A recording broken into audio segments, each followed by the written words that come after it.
O también se hace necesario decir cierta información que puede en cierta manera ser escandalosa para ver si esa persona va a contar esa información a otros hermanos. Una información que se le ha dicho en privado y que solamente la sabe esa persona. Si otros la saben, nosotros tenemos total garantía de que esa persona fue la que se la dijo a los otros. Entonces, en cierta forma, a veces estamos en el derecho de probar a otros hermanos o familiares, ¿verdad, hermanos?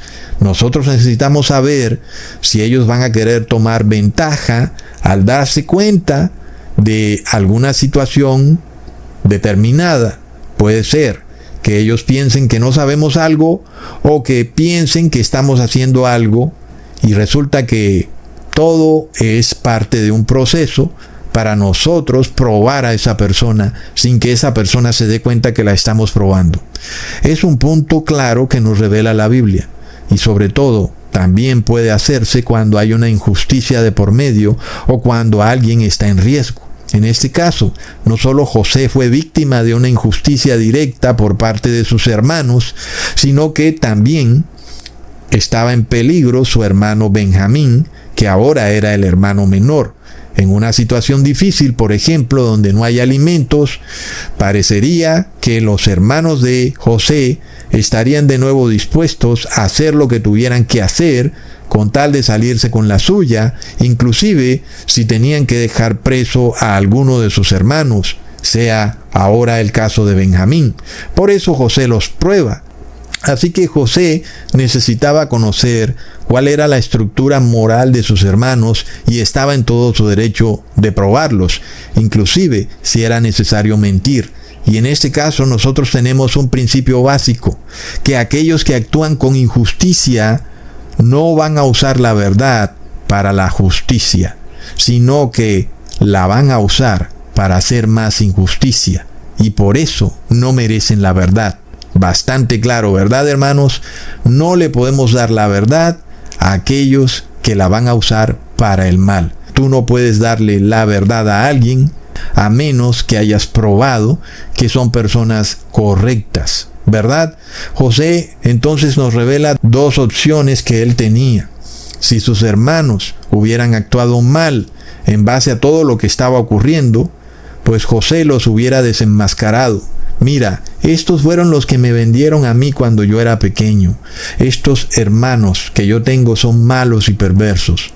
La segunda, gracias a Dios, fue la que ocurrió, que sus hermanos se arrepintieron, no actuaron de la misma forma con su hermano pequeño Benjamín, no dejaron a su otro hermano preso, sino que trataron de corregir toda la situación, porque estaban en una nación extranjera, en Egipto, y por tanto era obvio que para ellos su vida corría riesgo. Los hermanos de José, sin embargo, no se quedan muertos de miedo allá donde vivía su padre Jacob, sino que deciden encarar la situación, deciden presentarse de nuevo donde José, deciden decirles: mira, aquí está el dinero que apareció en nuestros sacos, aquí está todo de vuelta, aquí está el hermano que nos dijiste que querías conocer, el hermano pequeño Benjamín, mira, aquí está todo, ¿verdad? Entonces se muestran como personas correctas, aun y cuando uno pudiera pensar claramente que su vida estaba en riesgo. ¿Y qué tal que los hermanos de José hubieran usado el término pikuach nefesh? No, mira, nuestra vida está en riesgo, lo lamento, pero ese hermano que se quedó allá, prisionero con José o con el faraón, pues allá se va a quedar, porque nosotros tenemos derecho a salvar nuestra vida por encima de todo. Entonces, es un concepto que es una verdad a medias. Nosotros podemos ver que desde un punto de vista, José está en todo su derecho de probar a sus hermanos y de no revelarle toda la verdad, inclusive de llevarlos a error para ver cómo actuarían. Pero también podemos ver el otro punto de vista de sus hermanos, los cuales ya habían corregido su manera de actuar y no estaban dispuestos a hacer algo malo para tratar de salvarse ellos. Entonces ahí está, hermanos, bastante claro cómo nosotros podemos entender qué es lo que Dios espera de nosotros en situaciones difíciles. Dios espera que actuemos correctamente, aun y si nuestra vida está en juego. Nosotros recordemos lo que dice Apocalipsis capítulo 3 versículo 10.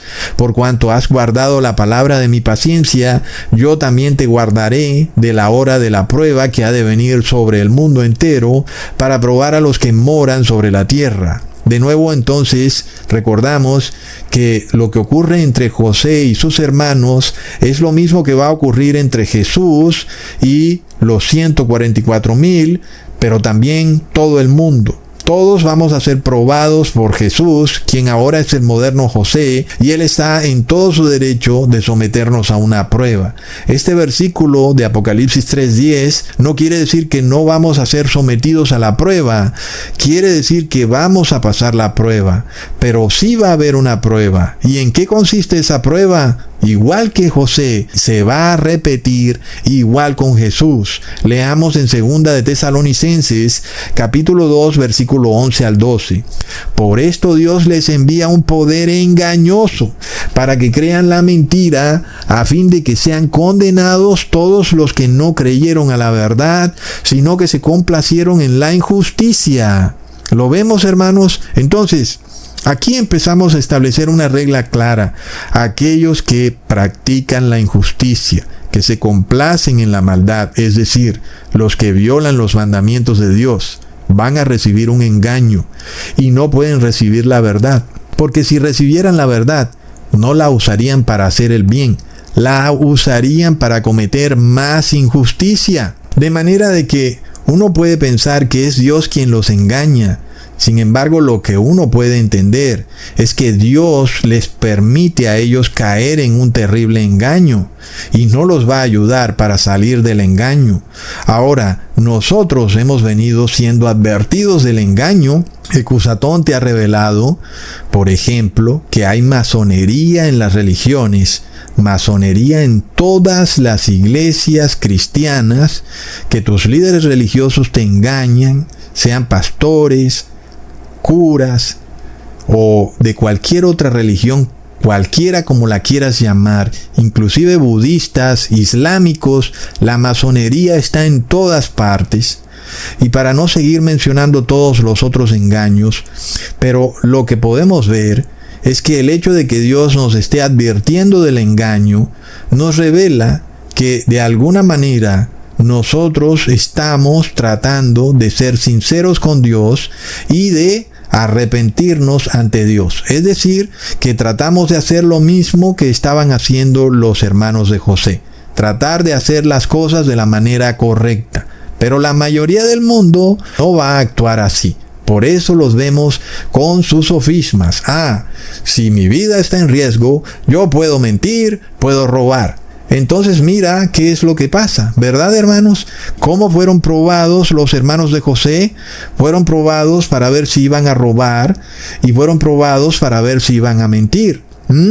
Todo eso fue lo que hizo José y él estaba en su derecho de probarlos porque ellos habían cometido una injusticia en contra de él y era muy posible que la volvieran a cometer. En ese caso, ahora nosotros entendemos de nuevo la importancia de las palabras lealtad y fidelidad, pero también justicia. En sí mismas, la lealtad y la justicia son la verdad, y nosotros no estamos obligados a revelarles la verdad a quienes son desleales e impíos. ¿Verdad, hermanos? No tenemos ningún tipo de obligación de decirle a una persona pagana que la tierra es plana. Ya nosotros hemos visto qué es lo que pasa, se van a burlar de nosotros. En este caso, de nuevo, ni nosotros ni Dios somos malos por abstenernos de decir la verdad, porque estas personas han endurecido su corazón a tal manera que ellos mismos se someten a un poder engañoso y Dios ya no va a hacer nada para librarlos de ese poder engañoso. Eso también en parte es bastante triste, porque algunos familiares y amigos están sometidos a ese poder engañoso y no hay manera de sacarlos de ese poder engañoso. Se ríen, se burlan, Y uno sabe perfectamente que es parte de una adoctrinación terrible a la cual han sido sometidos, pero también el problema ha sido en que han preferido creerle al hombre y no a Dios. De manera, hermanos, que cuando hay personas que se complacen en la injusticia, esas personas no tienen derecho a recibir la verdad y ellos mismos prefieren mejor recibir la mentira. Ahora, como yo les he dicho, si tú estás lidiando con los impíos, por ejemplo, porque estás en el mundo de los negocios, es un grave error evidente mostrarte como cristiano verdadero. Es un grave error ser un libro abierto ante los paganos, por ejemplo, en el mundo de los negocios. ¿Por qué? Porque ellos saben que si te estafan, tú como buen cristiano no vas a actuar violentamente, como si lo harían cualquier pagano o cualquier impío. En dicho caso, ellos sí van a actuar violentamente si los estafan, pero el buen cristiano va a perdonar a aquel que los estafó. Si un pagano o un impío se entera que está haciendo negocios con un buen cristiano, pues lamento informarte que lo que te viene no es nada bueno, porque ellos van a usar esa verdad que tú les revelas en tu propia contra. Es decir, hermanos, que tú no tienes por qué revelarle la verdad a personas que son malas, o peor aún, que en el pasado ya han sido malas contigo. Con esas personas no estás en ningún deber de revelarles 100% la verdad. Entonces, ¿lo que hizo José estaba bien hecho o no? Pues claro que estaba bien hecho. Sus hermanos habían actuado muy mal en su contra y él estaba en todo su derecho de probarlos. Leamos en Primera de Reyes, capítulo 22, versículo 20 al 22. Y Jehová dijo: ¿Quién inducirá a Acab para que suba y caiga en Ramot de Galaad? Y uno decía de una manera y otro decía de otra. Y salió un espíritu y se puso delante de Jehová y dijo: yo le induciré. Y Jehová le dijo: ¿de qué manera? Él dijo: yo saldré y seré espíritu de mentira en boca de todos sus profetas. Y él dijo: le inducirás y aún lo conseguirás. Ve pues y hazlo así. Entonces podemos ver, hermanos, que el rey Acab era muy malo y por tal motivo Dios lo dejó con los espíritus de mentira para que lo atormentaran y lo guiaran a mucha más maldad. El rey Acab no merecía conocer la verdad y la mentira lo llevó a fracasar en una guerra. Bastante interesante, ¿verdad, hermanos? Ahora vamos a la siguiente mentira, una de las más famosas, que es la de las parteras en Egipto. Todos conocemos la historia. El faraón les ordena matar a todo niño varón que nazca de madres hebreas. Sin embargo, las parteras no obedecieron la orden. Leamos en Éxodo capítulo 1, versículo 18 al 19. Y el rey de Egipto hizo llamar a las parteras y les dijo: ¿por qué habéis hecho esto? ¿Que habéis preservado la vida de los niños? Y las parteras respondieron a Faraón: porque las mujeres hebreas no son como las egipcias, pues son robustas y dan a luz antes que la partera venga a ellas. Uno puede ver que es obvio que ante semejante orden injusta, las parteras permitieron que las mujeres hebreas dieran a luz por sí mismas, sin que ellas estuvieran involucradas en el asunto, de manera de que ellas no fueran juzgadas directamente por el faraón como traicioneras, y de manera de que también los hijos de las madres hebreas pudieran